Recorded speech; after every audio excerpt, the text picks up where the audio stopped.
Okay, somebody asked this question on the blog. I enjoyed reading your fiction books from Dominion to Safely Home. Is there any plan to write another book of this genre, meaning fiction?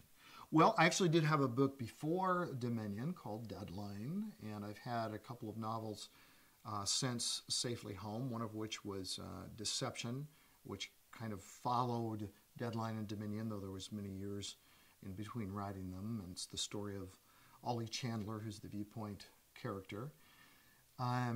Also the novel Courageous, which was based on the screenplay for the movie Courageous. I actually did just finish a short fiction project that I believe is going to be named Eternity.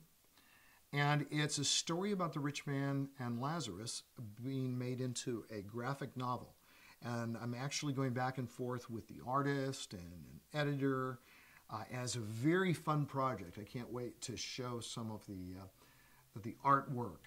It's beautiful. He's a very well-established artist for Marvel Comics, has done covers. I think I saw he did a Spider-Man, maybe an Iron Man cover, and he's done all of these Marvel Comics type stories. One of the things I love about that, it was a fun book to write.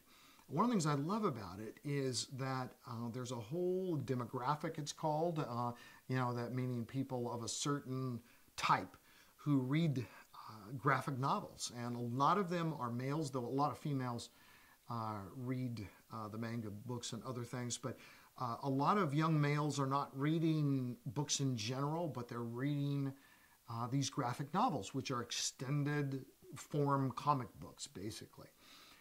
But to be able to reach that audience, often with facial jewelry and tattoos, and maybe anywhere from 12, 15 years old to upper 20s, early 30s.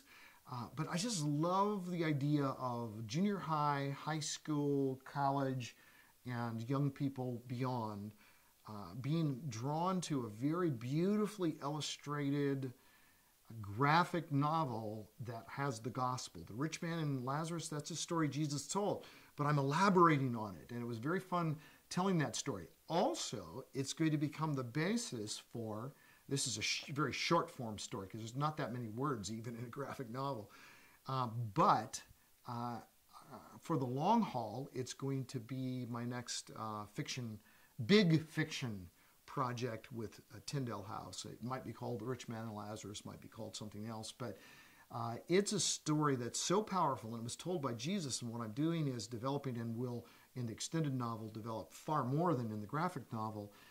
The story behind the story, I'm making it up, of course, but the rich man says he has 5 brothers still on earth. Well, I'm going to tell the story of those 5 brothers. And Lazarus being brought to the gate every day to beg and would be grateful for any crumbs of food that fall. Well, I've got a servant in the household named Tobias who comes out and cares for Lazarus. I've got one of the brothers who comes to, or perhaps comes to faith in Christ, while the other brothers are totally rejecting him. And I've got Jesus himself as a character walking through the streets of Jerusalem, teaching what he's teaching, performing miracles. So very fun project I've already done, and one that has set me up to write the full-length novel on The Rich Man and Lazarus in the future. So basically that's my plan. Don't know yet the schedule and timeline for that, but if you want to know all of the novels, most of which I didn't mention, go to our website and check them out.